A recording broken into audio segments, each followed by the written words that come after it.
Андрей Ломачинский. Записки судмедэксперта. Дружба рядового с генералом или хирургия гениальности. Уж коли мы частенько говорим о кафедре военно-полевой хирургии, то, пожалуй, и ее тогдашнего начальника следует помянуть. Большой хирург, блестящий ученый, прекрасный организатор, генерал-майор, профессор, но бомж. Точнее, БОМЖ, без определенного места жительства. Общепринятая советская аббревиатура. Генерал-бомж в условиях развитого социализма. И это не осквернение памяти заслуженного человека. Это он сам себя так называл. А был дед Дерябин, как кто-то из пролетарских классиков писал, матерым человечищем. Но давайте по порядку. Как-то выпало мне быть свидетелем на свадьбе у одного сокурсника, Вовки Чернова. А батяня у того курка был военно-полевым хирургом крупного калибра. И гости там были весьма крупнокалиберные. Короче, сижу я рядовой, с одной стороны жених, с другой генерал Дерябин в форме. За столами от эполетов и лампасов в глазах рябит. Ну как посмотрит какой чин в мою сторону, мне по стойке смирно вытянуться охота. Видит Дерябин, сильно колдобит курка и их присутствие. Ну как перед ними бухать, если им же сдавать экзамены? Тогда он тихо так, но властно говорит мне: «Товарищ курсант, пройдите в коридор». «Есть, товарищ генерал». 5 секунд, я в коридоре, а генерал следом неспешно идет. «Коньяк будешь?» – совершенно неожиданно спрашивает меня Дерябин. «Никак нет, товарищ генерал». «Почему?» «Уставом внутренней службы не положено», – отвечаю я. «Ну и глупо», – ухмыляется генерал. Мне как-то становится неловко от показной правильности. Пытаюсь сгладить ситуацию. «Товарищ генерал, а вам принести?» «А я уже взял». И генерал достает из внутреннего кармана кителя плоскую фляжку из нержавейки с тисненным профилем Сталина. Свинчивает крышку, нюхает. КВВК, армянский, 35 лет выдержки. Один мой ученик прислал. Он сейчас в начгоспитале в Ереване. Я сглатываю слюнки. «Ну, если вы не возражаете и не доложите...» «Ну ты что, и вправду с причудой?» Передразнивает. «Не вы возражаете, да не доложите. Кому мне на тебя стучать? Самому министру обороны? Я чай генерал. Слушай, а ты сам-то не болтун?» «Да нет, вроде, курсанты не жалуются». «Правильно, курсанты на болтунов не жалуются. Курсанты болтунов бьют». Дерябин протягивает мне фляжку. «Ладно, посмотрим. Вот мой предшественник, генерал Беркутов, он всех, кого к нам на кафедру в адъюнктуру брал, то прямо в лоб спрашивал: «А ты не сволочь? Кстати, ты хирургию любишь?» Я глотаю коньяк и отвечаю с придыханием: «Не-а, совсем. Не, ну правда, абсолютно не люблю. Раньше баловался, в кружок там, к вам на кафедру ходил, да и то больше с Вовкой, ну, с женихом сегодняшним, за компанию». «Ага, значит, подлизываться тебе незачем», заключает генерал в ответ на мою откровенность. «Так точно. А коньяк какой хороший. Ну такой замечательный, я такого не пробовал. И фляжка такая красивая». Генерал сразу обрывает меня. «Да, ничего, коньячок. А ты где живешь?» «Как где? Где и все, на 2-м факультете. Ну, на Маркса 9. «О, на 9-й Карла Марли. Ха, и я там же. Соседи мы с тобой, получается. Хотя вообще-то я там нелегально. А если совсем откровенно, то я бомж». «Шутите, товарищ генерал?» «Нет, не шучу. Так, проблема личного плана. Ну, конечно, была у меня квартира генеральская, все чин-чинарем. Решил не ссориться, отдал тем, с кем жил. Пусть радуются, а подробности не интересны. Мне-то много не надо. Спать в тепле, да книги читать при свете. Ну, позвонил я генералу Образцову. А этот куда денется? Иди живи на 2-й факультет, милости просим. Вон и до кафедры рукой подать. А документально оформлять незачем. И так вокруг одна бюрократия. Так что можно записать меня в книгу рекордов Гиннесса. Я первый советский бомж-генерал». «А мы вам не мешаем?» Генерал в ответ хмыкнул. «Это я вам мешаю. Как идешь домой, дежурные при виде генеральской формы орут, как полоумные. Весь 1-й этаж смирняют. Слушай, что-то мы с тобой, брат, заболтались. Свадьба в конце концов. Пора тебе возвращаться к исполнению своих свидетельских обязанностей. Ну там свидетельницу танцевать, балагурить, тосты говорить. И не сиди ты как на госэкзаменах. Что, генерал не человек? А человеки на свадьбах веселятся. Значит так, хлебни-ка еще моего коньячка и пошли в зал». Через неделю после этой свадьбы стоял я в наряде по курсу. В тот день заступил дежурным по факультету один прапор с курса годом старше. За добрый нрав и любовь к уставному порядку все его Рексом звали. Звонит, значит, мне это животное на тумбочку. «Дневальный, гони своего дежурного ко мне в банку». Так мы окрестили застекленное КПП в вестибюле факультета. Я вроде трубку телефонную положил, но телефон у нас был колечный, и рычажки не всегда хорошо вдавливались. Вот и случился конфуз. Сидит Рекс в своей стекляшке и через селектор слышит, как я во всю глотку своему дежурному ору. «Игореха, беги скорее вниз! Тебя Рекс, псина, козлина, рябая, кривомордая, по-срочному вызывает!» «Кто-кто? Рекс, говорю, дебильный кусок!» 15 секунд, и Рекс взлетел на этаж. Быстрее, чем мой дежурный от толчка до двери добежал. Морда красная, от злости скулы ходят. «Дежурный, останетесь на этаже. Мне нужен этот курсант на продолжительное время для уборки внизу».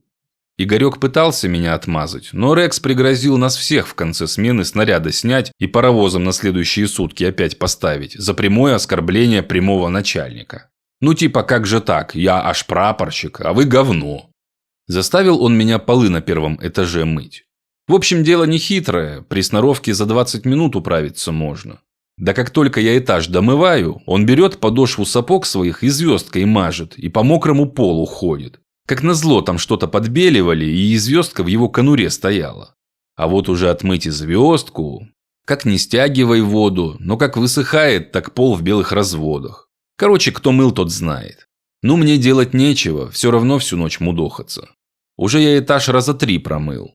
Смотрю, дед Дерябин в спортивном костюме на другом конце коридора за мной внимательно наблюдает.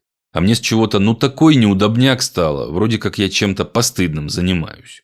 Пока расстояние было порядочным, я делал вид, что генерала не замечаю. А когда мыл до него, что дальше притворяться? Мы ж вроде знакомы. Поднимаю голову. Вижу, генерал смотрит на меня и улыбается. «Привет». «Здравствуйте, Илья Иванович». «Ой, здравия желаю, товарищ генерал-майор». «Ладно, давай без титулов. Я же не в форме. За что это он так тебя?» «Да вроде как обозвал я его. Случайно, хоть и нехорошо, за глаза получилось. Трубка на телефон не легла. Ладно, товарищ генерал, мне мыть надо». «Да подожди ты, у Рекса к утру упадешь». Тут у меня швабра из рук выпала и челюсть отвисла. «Как вы сказали? У Рекса? Я именно так его и назвал». «Да так все его называют. Вообще-то я стараюсь жить незаметно, но уж героев факультета знаю. Тут, как говорится, кто мало говорит, тот много слышит. Давай, пойдем ко мне чай пить. А то вот я старый стал, бессонница мучает, а до всяких снотворных седативных не хочу привыкать. Честно сказать, я в дела факультета еще ни разу не вмешивался, но попробую тебя на пару часов освободить». И генерал пошел в стекляшку дежурного. Через минуту я сидел в генеральской комнатушке. В точно такой же, в какой жил сам. Только я еще делил ее с 3 подобными организмами. Конечно, обстановка у Дерябина отличалась от нашей. Книжные полки до потолка, вешалка какого-то диковинного дерева, дубовый стол, небольшой сервант с набором красивой посуды. Там же стояла и обычная курсантская кровать со стандартным постельным комплектом. И даже заправленная абсолютно по-курсантски, кирпичиком. Тот факт, что начальник ВПХ оказался знаком до таких мелочей с нашим бытом, меня удивил. Пока генерал хлопотал с электроплиткой, я решал головоломку.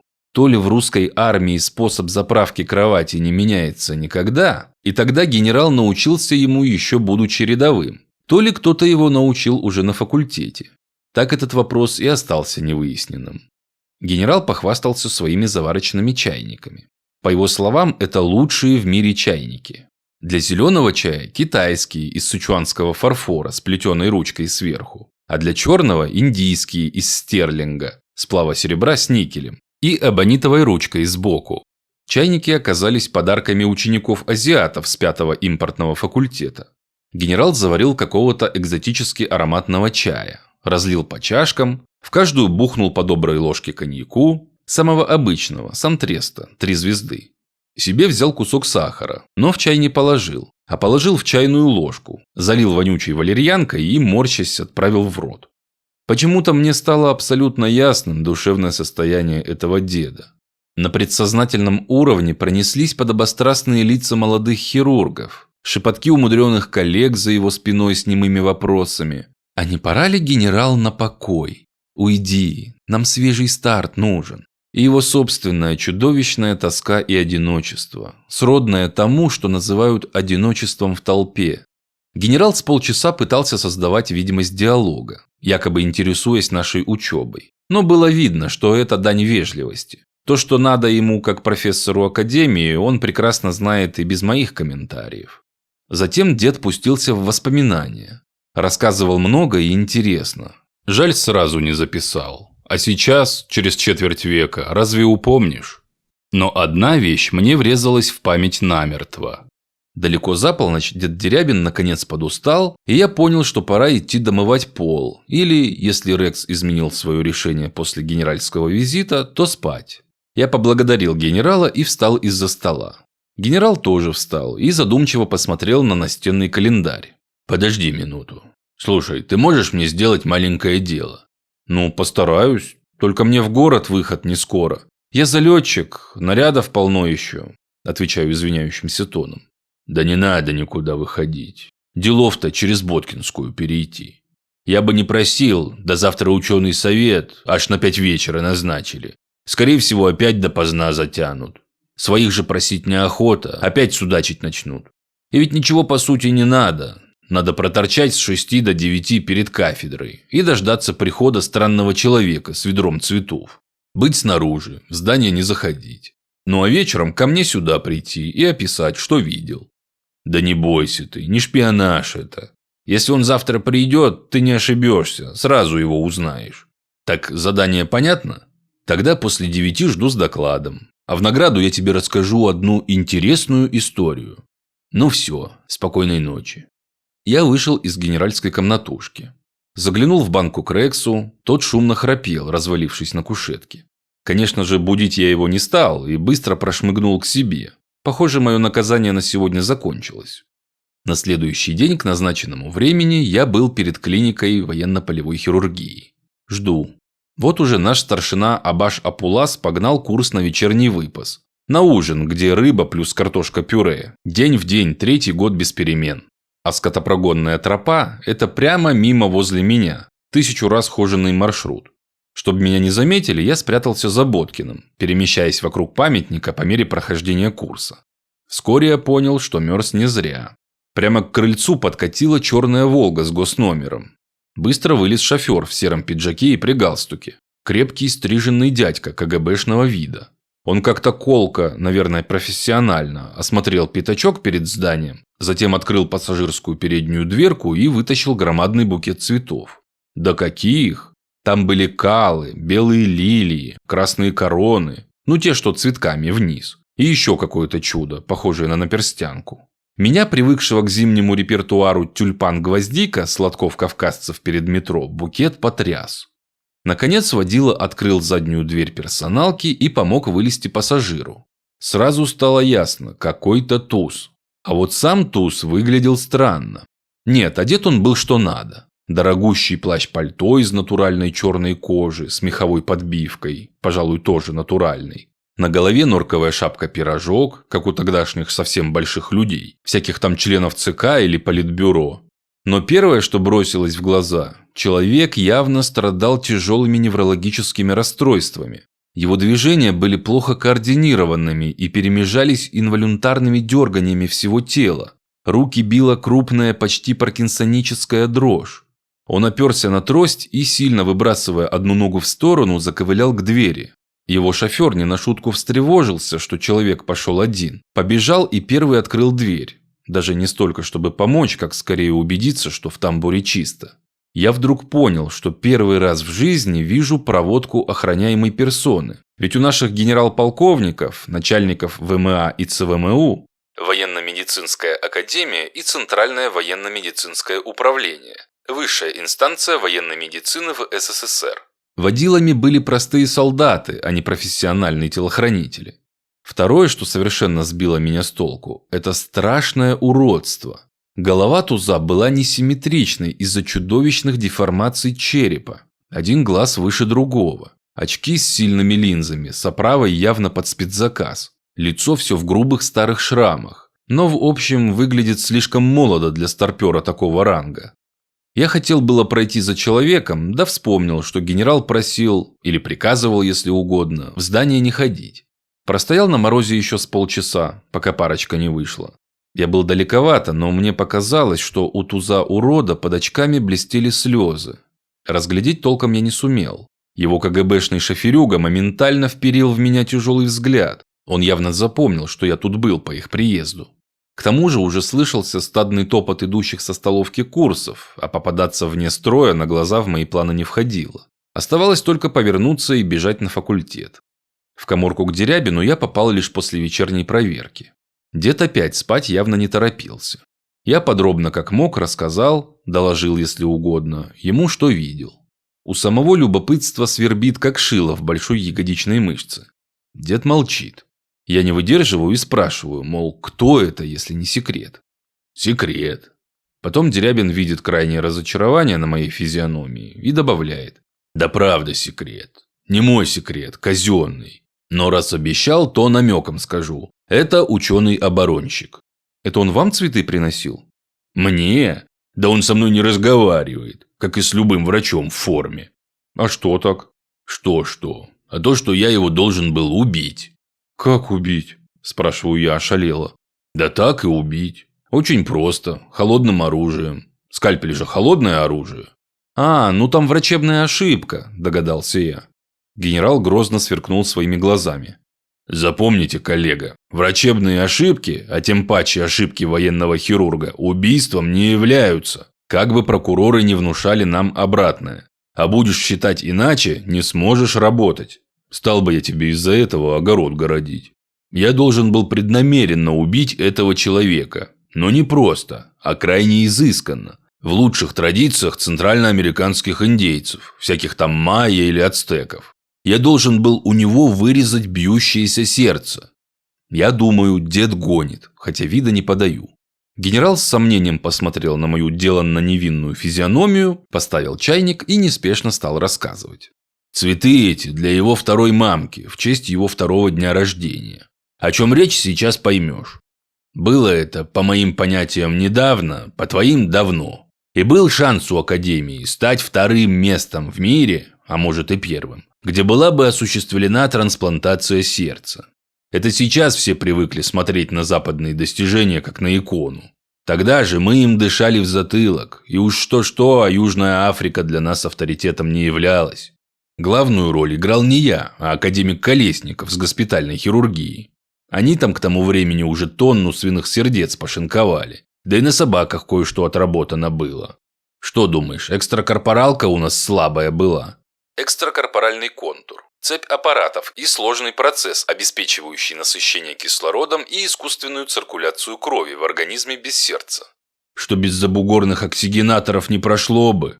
Да мы тогда уже над пузырьковой оксигенацией смеялись. Вместе с медполимером разработали хорошие насосы и мембраны. Гемолиз, то есть разрушение кровяных телец во внешних контурах, был весьма приемлемым. Да, была наша оксигенация в основном малопоточной. Ну а делов-то 20 литров дополнительной крови в машину залить. Все равно больше выбрасываем. А какие наработки по гистосовместимости? Гистосовместимость – законы сочетания антигенов тканей при пересадках. Простейший пример – группа крови. Да нам неофициально вся Ржевка помогала. Я имею в виду Институт экспериментальной военной медицины. Они же там со своими химерами, облученные с чужим костным мозгом, нам все реакции отторжения смоделировали. А про оперативную технику я вообще молчу. Короче, все готово. Но очень большое «но» остается. Через Минздрав такое провести было невозможно. Даже через их 4-е главное управление. 4-е главное управление при Минздраве СССР. Самое элитное и закрытое учреждение советской медицины, обслуживавшее верхушку власти. И досада. Кроме политической, 2-я главная препона – юридическая. Вопрос, когда человека мертвым считать? Сердце бьется, значит жив. А когда сердце мертво, так на что нам такое сердце? Подбил меня Колесников с ним на денек в Москву съездить, на приватный разговор к начмеду в Министерство обороны. А тут пальва первенства уже утеряна. Как раз в те дни супостаты мотор пересадили. Речь идет по сути о повторении достигнутого. А ведь в СССР как? Раз не первый, значит и не надо. Что с Луной, что с сердцем. В управлении же и резко рубить неохота, и напрасно рисковать не желают. Ситуация ни да, ни нет. Хлопцы, разок попробуйте, но из тени не выходите. Мы тут наверху за вас не отвечаем. Получится к орденам и звездам. Нет, к неприятностям. Тогда придумали мы бюрократическую процедуру, которая помогала эти ловушки обойти. Несколько потенциальных реципиентов подобрала госпиталка. Всех протестировали. Дело ВПХ за малым – добыть донора. Мы даже придумали, как нам через Боткинскую с ним прыгать. Тогда ни технологий, ни контейнеров для спецтранспортировки органов и в мыслях еще не существовало. Кому донорское сердце больше подойдет, тому и пересадят. Так вот, был у нас документ с печатью ЦВМУ за подписями начмеда и главного хирурга. Было в том документе упомянуто 11 фамилий на 12 пунктов под подпись. 10 военных, ну кто к донорству будет приговаривать. Одна пустой бланк. Это на согласие от ближайшего родственника покойника. И последняя, самая малозначительная подпись. Вообще, считай лаборанта. Подтвердить оптимальную совместимость донор-реципиент при переводе на казнь в госпиталку. Ну не совсем, конечно, лаборанта. Я специально пробил должность в лаборатории клиники. Ну там иммунология, биохимия всякая. И мгновенно взял туда молоденькую девочку, сразу после университета. Нет хоть одной подписи, и донор автоматически остается в нашей реанимации до самого перевода в патанатомию. По понятным причинам намерение держим в тайне и ждем донора. Через пару недель происходит подходящий несчастный случай. Считай, рядом с академией, сразу за Финбаном, пацан 17 лет на мотоцикле влетает головой в трамвай. Прямо в ту гулю, что для вагонной сцепки. Скорая под боком, пострадавший наш, профильный, доставлен в момент. Прав нет, но редкость, в кармане паспорт. Посмотрел я этого травмированного, категория уже даже не агонирующих, а отагонировавшихся. Травма несовместимая с жизнью, но на ЭКГ все еще работающее сердце. Голову кое-как сложили, с кровотечением справились и быстро на энцефалограмму. Там прямые линии, красота мертвого мозга. Говорю сотрудникам, боремся с возможной инфекцией, в башке-то точно некрозы пойдут. Но нельзя же сделать хирургическую обработку травмы мозга в виде ампутации полушарий под ствол, а там все побито. И, конечно, реанимационное сопровождение и интенсивная терапия по максимуму. Тело сохранять живым любой ценой, пока мы наш адский документ не подпишем. Первым делом согласие родственников, без него все дальнейшее бессмысленно. Одеваюсь в форму, беру для контраста с собой молодого офицера и пожилую женщину, чтобы легче было уболтать любого, кто окажется этим ближним родственником. Мчимся по адресу в паспорте, куда-то на Лиговку. Заходим. Комната в коммуналке. На полу грязь страшная, на стенах засохшая рвота, вонь вызывает головокружение. Из мебели практически ничего. Похоже, живут там на ящиках. Оказывается, что существует только один ближайший, он же единственный родственник – его мать. Человеком ее уже было назвать сложно, полностью спившееся, морально деградировавшее существо. Такого я еще не видел. Ее главный вопрос был, а можно ли не забирать тело, чтобы не возиться с похоронами. К сыну, похоже, она вообще не испытывала никаких положительных эмоций. А истерика и вопли моментально сменились откровенными намеками, что по этому поводу надо срочно выпить. Я послал офицера купить ей 3 бутылки водки. Документ она подписала сразу, как услышала про водку. Получив подпись, мы с брезгливым осадком пулей вылетели из той клоаки. Но еще более интересную новость я узнал чуть позже, когда в клинику прибыл тот офицер, что был послан за спиртным для ближайшего родственника. Он столкнулся с другими обитателями той коммуналки и узнал некоторые подробности о самом доноре. Крайне асоциальный тип, хулиган, исключался за неуспеваемость из школы и ПТУ. Хоть и молод, сильно пьет, страшно избивает свою мать. Короче, яблоко от яблони. А еще через 10 минут, как по звонку свыше, в клинику пришел следователь и принес еще более увлекательную информацию. Мотоцикл донора краденый. Точнее, отобранный в результате хулиганского нападения. А сам донор и без этого уже под следствием. Не то за хулиганство, то ли за ограбление.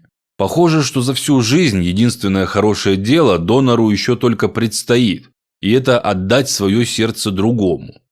Быстро все обзваниваются. Собираем заключительный консилиум, бумаги под приговор подписывать. Все ставят подписи. Сомнений ни у кого нет. Только одну подпись не можем пока поставить. Анализы не готовы. Времени недостаточно их завершить.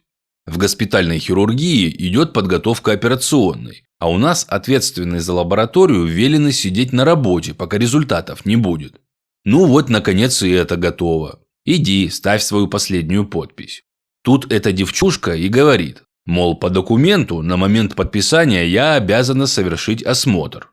Тьфу, ты ж дура, думаю. А десяток академиков-профессоров, совершивших осмотр и разбор полдня назад, тебе не авторитет? Ну, вслух ничего такого не говорю. Пожалуйста, идите. Смотрите себе тело под аппаратом, только недолго. Она и вправду недолго. Пошла, взяла ЭЭГ, а мы ему энцефалограммы чуть ли не непрерывно гнали. Как не было, так и нет там ничего. Мозг аут. Стетоскоп достала. Вот умора. Да ее в клинике со стетоскопом ни разу не видели. На что он ей вообще? И что она там выслушивать будет? Утопил ли дежурный реаниматолог его или пока нет? Да мне уже все равно. Счет, пожалуй, на часы идет. Что-то она там потрогала, что-то послушала. Толком ничего не исследовала. Курсант после санитарной практики лучше справится. А потом поворачивается ко мне и так это тихо-тихо, но абсолютно уверенно говорит. Он живой. Не подпишу я. Девочка ты, деточка. Да ты хоть представляешь, какие силы уже задействованы. Отдаешь ли ты себе отчет, что ты тут человек случайный, почти посторонний? А понимаешь ли ты, что городишь ты нам полную чушь? Кровь в пластиковом контейнере тоже живая. А вот человек мертвый. Тело есть, а человека в нем нету. Короче, ругали мы ее, просили, убеждали, угрожали увольнением. Нет и все. И ведь сама по себе не упрямая, а тут ни за что не соглашается. Мол, если я ноль, то и делайте без моей подписи. Сделали бы, да не можем мы без твоей подписи. Наутро собрались все главные действующие лица. Донор терпит? Да, пока терпит. Ни отека легких, ни инфекции, кое-какая моча выделяется. Стараемся, ведем этот спинномозговой препарат как можем. А может потерпеть, если Колесников в Москву слетает и переутвердит новый документ. Не знаю, надежды мало. Короче, день мы решали, лететь или не лететь. Потом полетели. Что-то сразу не заладилось. А там выходные. 8 дней волокита заняла.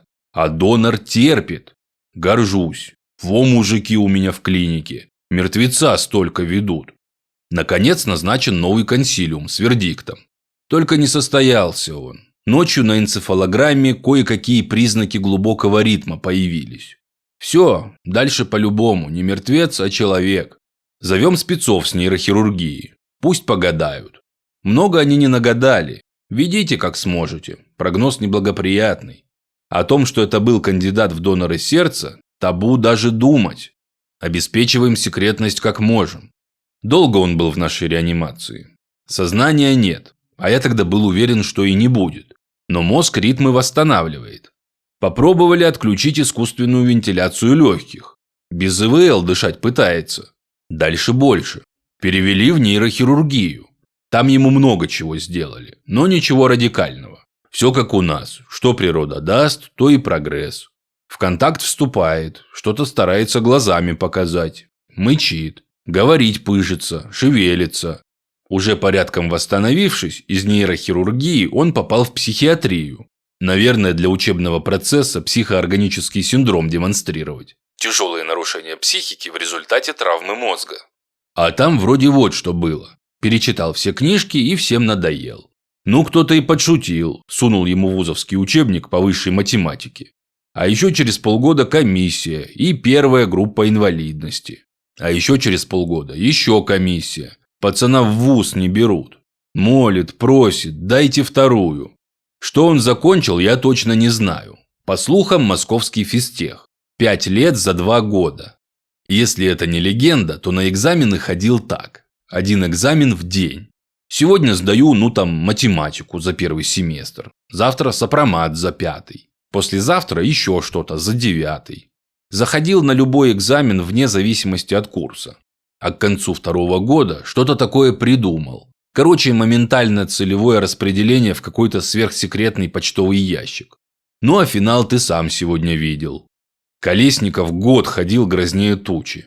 Полностью подробностей не знаю, но, похоже, кое-что просочилось на самый верх, в ЦВМУ, и выше, в МО. Вроде сам маршал Гречко, министр обороны СССР, об этом узнал. Может, как байку в бане кто ему рассказал, а может, в сводке прошло. Типа вон в ВМА пытались сердце пересадить, да ничего не вышло. Видимо, посчитали там наш подход к решению проблемы авантюрным. Направление быстренько прикрыли. Особисты и люди из главпура, главное политическое управление, нас с самого начала предупреждали. Какая-либо информация только в случае полного успеха. Боялись, видимо, что вражьи голоса злорадно запоют. В Советском Союзе провалилась попытка пересадки сердца. А вот у нас в мире капитала с пересадками все окей, как зуб вырвать. Нам последствий никаких, пострадавших-то в этой истории нет. Да и вообще полная картина известна единицам. И с каждым годом этих единиц меньше и меньше становится. Люди, подписавшие этот конфузный документ, молчат. А сам документ мы уничтожили. Все равно он силы без той подписи не имел. Чего макулатура и архивы забивать? Все вроде тихо, спокойно. Забывается потихоньку. Но одна тайна все же мне покоя не дает. Невозможно это. Ну абсолютно исключено и совершенно ненаучно. Но факт. Знаешь, никто ему не мог сказать, что он донором был. Мы с Колесниковым все варианты перебрали. Некому было рассказать. А он знает. Притом знает все с самого начала. Даже как под ИВЛ трупом лежал. Ну вы же сами говорили, ученый непростой, ну там КГБ вокруг всякое. Они же ему и сказали, предположил я. Глупости, не получается так. Ну а тетка эта? Нет, нет и нет. Парадокс, что он вообще ее знает. А еще больше парадокс, что всю дальнейшую историю эта иммунологша знает только со слов самого донора. Я ведь от нее избавился сразу после отказа подписаться. 2 года спустя разыскал ее. Меня сильно совесть мучила. Предложил вернуться в клинику. Посоветовал хорошую тему для диссертации. Она никогда не интересовалась судьбой донора. История в ее изложении была очень простой. Донор умер, тему закрыли. Генералов надо слушаться. Так она и считала. Пока донор уже в теперешнем виде не явился к ней ровно в тот же день, как она сказала, что он живой. А сам донор знает только то, о чем говорилось в его палате. И значит, это может только одно. Когда у него на энцефалограмме прямые линии ползли, он все слышал. Слышал и помнил. Дерябин взял кусочек сахара и обильно полил его валерьянкой. Ладно, поздно уже. Иди спать. И не болтай много.